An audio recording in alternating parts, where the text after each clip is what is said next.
అండి, welcome to నవలా హృదయం. ఇవాళ వీడియోలో వసంత శిశిరం నెక్స్ట్ పార్ట్ చూసేద్దాం.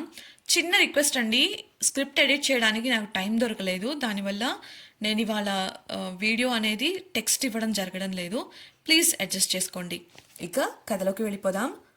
భోజనం ఇవ్వాలని వచ్చిన వసంత్ ప్రవర్తనతో అతడు నిజం తెలిసి రాలేదని తెలుసుకుంటుంది శిశిర.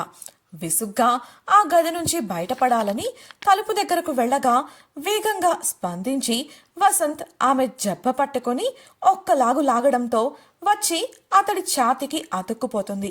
ఆ క్రమంలో ఆమె క్రింద పడబోగా ఆసరాగా పట్టుకుంటాడు వసంత్.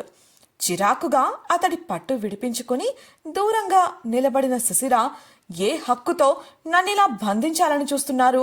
మర్యాదగా నా దారికి అడ్డు తప్పుకోండి అని రోషంగా చెప్పింది. ఆమె దారికి అడ్డుగా నిలబడిన వసంత్, ఏ హక్కుతో నువ్విలాంటి పనులు చేశావో అదే హక్కుతో నేను చేస్తున్నాను. నువ్వెక్కడికి వెళ్లాల్సిన పని లేదు. ఇదే నీ ఇల్లు. మర్యాదగా కూర్చొని తిను అన్నాడు. శిశిర అతడి వంక మొండిగా చూసింది. వసంత్ ఏమాత్రం తగ్గకుండా తలుపు వేసేసి బయటకు వెళ్ళిపోయాడు. ఎలా అయినా అక్కడి నుంచి తప్పించుకోవాలని ఆలోచిస్తూ ఉంది శిశిర. సరిగ్గా అర్ధరాత్రి 1 సమయంలో బాల్కనీలోకి వెళ్ళి చుట్టూ చూసింది.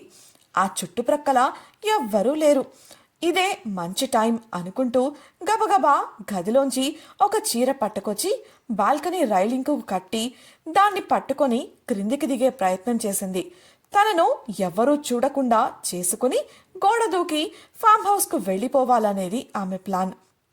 అందుకే శబ్దం రాకుండా నిదానంగా కదులుతూ క్రిందికి దిగింది.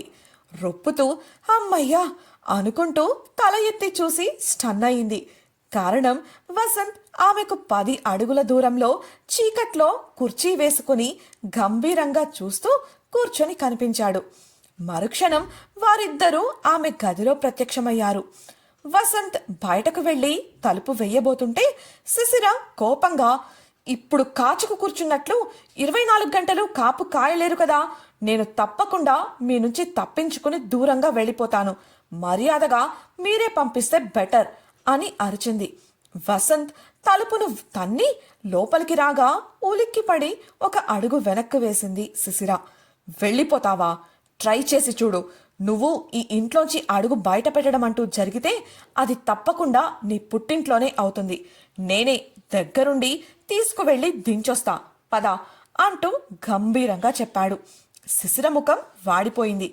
ఇప్పటికే ఉన్న సమస్యలు చాలవని మరో కొత్త సమస్యను కొని తెచ్చుకోవడం అవసరమా అన్నది ఆమె భావం.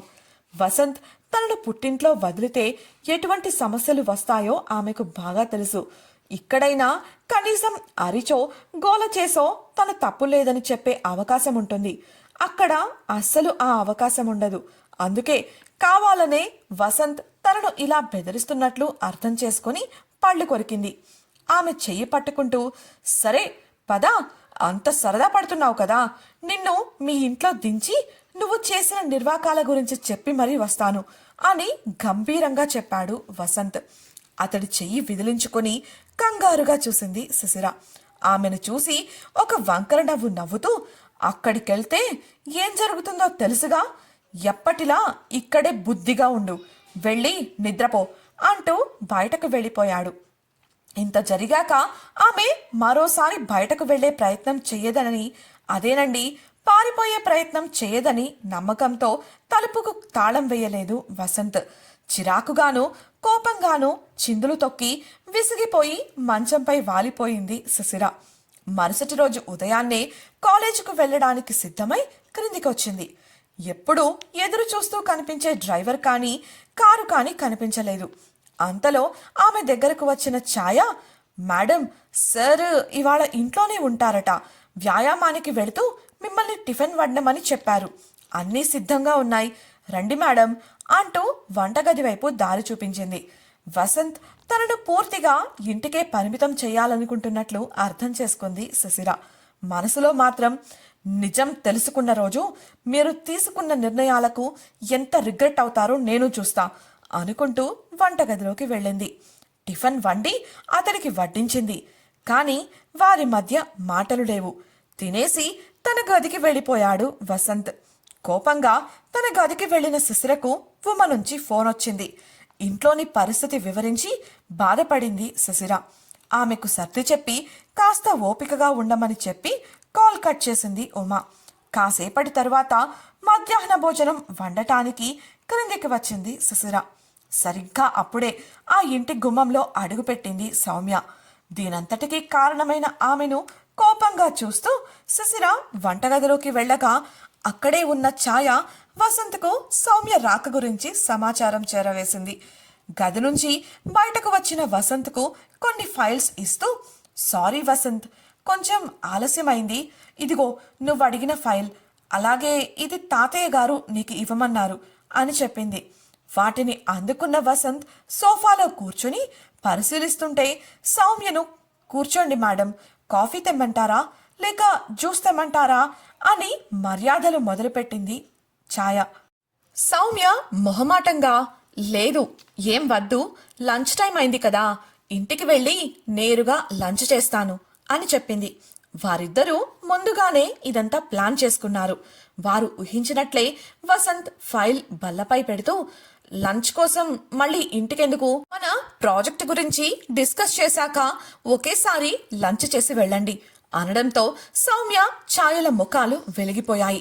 కానీ ఆ భావాన్ని దాచేస్తూ, శేఖర్ అంకుల్ ప్రాజెక్ట్ ఇంత త్వరగా పూర్తవుతున్నందుకు చాలా సంతోషంగా ఉన్నారు వసంత్, ఆయన తరపున థ్యాంక్స్ చెప్పమన్నారు అంది సౌమ్య నవ్వుతూ.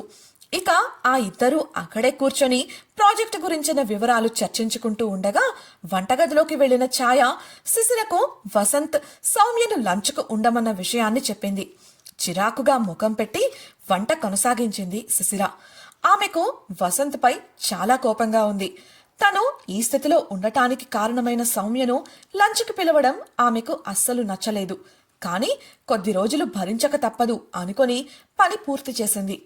డైనింగ్ టేబుల్ వద్ద భోజనానికి కూర్చున్నారు వసంత్ సౌమ్యలు. సౌమ్య గర్వపు చూపులు శిశిరలో అసహనాన్ని కలిగించాయి. ముఖం తిప్పుకొని తన బాధ్యతగా ఇద్దరికి ప్లేట్లో భోజనం వడ్డించింది శిశిర. తన ప్లేట్లో ఉన్న అన్నం, పప్పుచారు, బెండకాయ వేపుడును చూసి ముఖం చిన్నబుచ్చుకుంది సౌమ్య. వెంటనే అమాయకంగా ముఖం పెడుతూ, నా కోసం ఏదైనా స్పెషల్గా వండి పెడతావు అనుకున్నాను శిశిర, దీనికన్నా నేను మా ఇంట్లో లంచ్ చేయటమే మేలు, కనీసం నాకు నచ్చిన ఫుడ్ ఉంటుంది అంటూ పెదవి విరిచింది. శిశిర ఆమెను సూటిగా చూస్తుంటే వసంత్ కల్పించుకొని, సౌమ్యను నేనే మన ఇంట్లో భోజనం చేయమని చెప్పాను శిశిర, తను మన అతిథి, తనకు ఏం కావాలో చేసి పెట్టడం నా భార్యగా నీ బాధ్యత, వెళ్ళి తనకు నచ్చిందేంటో కనుక్కొని చేసిపెట్టు అని ఏ భావం లేకుండా చెప్పాడు. దాంతో అతడి వంక కోపంగా చూసింది శిశిర. ఆ వెంటనే సౌమ్యను చూడగా గర్వంగా కన్నెగరేసింది ఆమె. శిశిరకు లోలోపల రక్తం మరుగుతోంది. అక్కడే బల్లపై ఉన్న వేడివేడి పప్పుచారు గిన్నెను అమాంతం సౌమ్య నెత్తిన కుమ్మరించాలన్నంత ఆవేశంగా ఉంది. కానీ కంట్రోల్ చేసుకుంటూ, మీకు నచ్చే వంటలేంటో చెప్పండి, చేసి పెడతాను అని పళ్ళికిలిస్తూ అడిగింది.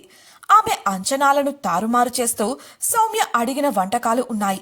ఆ వంటకాల పేర్లు చెప్పిన సౌమ్య, ఇవన్నీ త్వరగా గంటలో చేసి తీసుకురా శిశిర, మళ్ళీ లేట్ అయితే నా లంచ్ టైం దాటిపోతుంది అని అంది.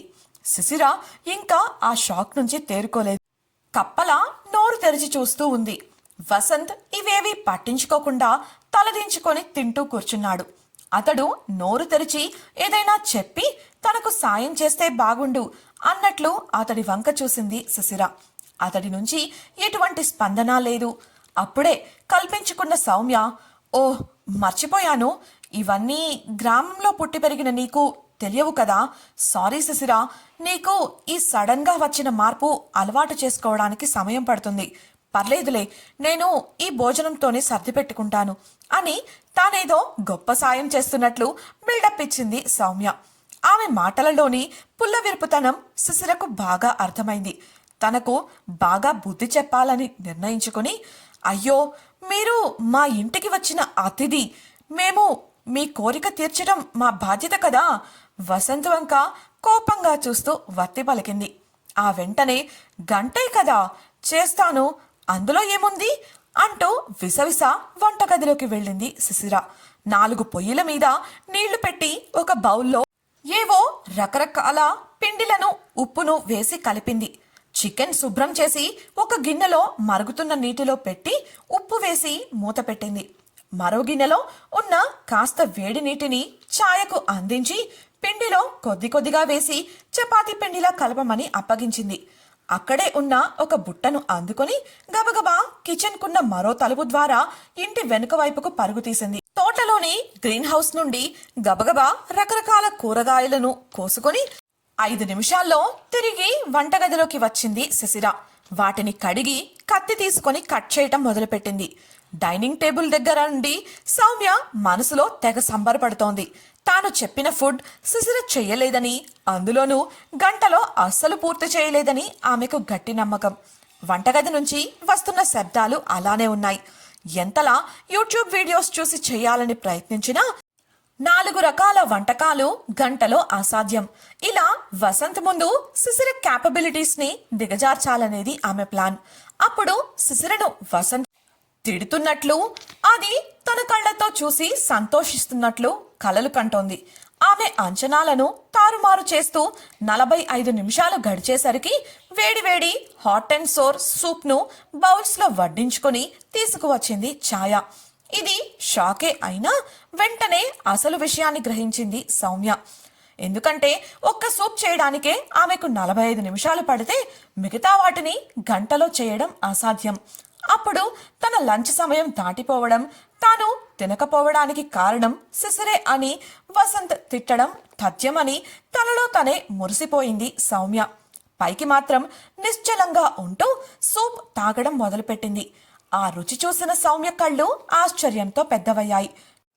కారణం స్టార్ హోటల్స్ కి దీటుగా చాలా అథెంటిక్ గా ఉంది ఆ రుచి. అలా 10 నిమిషాలు గడిచిందో లేదో బంగారు వర్ణంలో మెరుస్తూ నలుపు రంగు ప్లేట్లో పెట్టిన ఫ్రెంచ్ ఆమ్లెట్ బల్లపై చేరింది. అప్పటికే వసంత్ భోజనం పూర్తయింది. కానీ అతడు వెళ్ళిపోతే తన ప్లాన్ ఫెయిల్ అవుతుందని తనకు కంపెనీ ఇవ్వమని ఒత్తిడి చేసి బలవంతంగా కూర్చోపెట్టింది సౌమ్య. దాంతో వసంత్ కూడా కూర్చొని శిశిర చేసిన వంటకాలను రుచి చూడక తప్పలేదు. నిజానికి అతడికి కూడా కావాల్సింది అదే. కానీ బయటపడకుండా మౌనంగా జరుగుతున్నదంతా వేడుకలా చూస్తూ ఉన్నాడు. సరిగ్గా గంట పూర్తయ్యే సమయానికి మొదటగా స్టిర్ ఫ్రైడ్ వెజ్జీస్, ఆ వెంటే steamed chicken dumplings with Schezwan sauce బల్ల వద్దకు చేరాయి. వాటిని చూసి ఆశ్చర్యపోతూనే పళ్ళు కొరికింది సౌమ్య. శిశిరనే స్వయంగా ఇద్దరికీ వడ్డించగా వాటి రుచి చూసిన సౌమ్య అనుమానం బలపడింది. వెంటనే కోపంగా బల్ల దగ్గర నుంచి లేచి, నీకు చెయ్యడం రాకపోతే ఆ విషయం చెప్తే సరిపోతుంది కదా శిశిరా, నువ్వు ఇలా బయట నుంచి తెప్పించి వాటిని వడ్డించడం ఎందుకు, ఇలాంటి నాటకాలెందుకు అంటూ అరిచింది. నిజానికి బాగా నటించింది. ఆ మాట విన్న శిశిరకు కోపం నశాలానికి అంటింది. గంటపాటు క్షణం కూడా తీరిక లేకుండా కష్టపడి వంట చేస్తే హోటల్ నుంచి తెప్పించావు అంటూ ఆరోపిస్తున్న సౌమ్యను అక్కడికక్కడే చీరెయ్యాలని నిర్ణయించుకుంది. తన వంట గురించి తెలిసి కూడా మౌనంగా తింటూ కూర్చున్న వసంత్పై అయితే ఇంకా ఎక్కువ కోపంగా ఉంది. తమ మధ్య ఎన్ని సమస్యలు ఉన్నా కూడా ఇలా బయట వాళ్ల ముందు పట్టనట్లు ప్రవర్తించడం ఎంతవరకు సమంజసం అన్నది ఆమె ఆవేదన. ఇంతకీ వసంత్ శిశిరకు సపోర్ట్ చేస్తాడా? సౌమ్యను లంచ్కు ఆహ్వానించడంలో అతడి ఉద్దేశం ఏంటి? అసలు సౌమ్య ఛాయతో కలిసి వేసిన ప్లాన్ ఏంటి? వసంత్ తనను ఇంట్లో బంధించడానికి గల కారణాన్ని శిశిర తెలుసుకుంటుందా? సౌమ్య నిజస్వరూపాన్ని వసంత్ తెలుసుకోగలడా? తెలుసుకోవాలనుకుంటున్నారా? అయితే ఛానల్ను సబ్స్క్రైబ్ చేసి వసంత శిశిరం నెక్స్ట్ పార్ట్ వినేయండి. అలాగే మీకు ఈ వీడియో నచ్చినట్లయితే లైక్ చేసి మీ సన్నిహితులకు షేర్ చేయండి. మీ అభిప్రాయాలను మాతో పంచుకోవడం కోసం కామెంట్ సెక్షన్లో తెలియజేయగలరు. ఇట్లు మీ నవలా హృదయం team. Thank you for listening.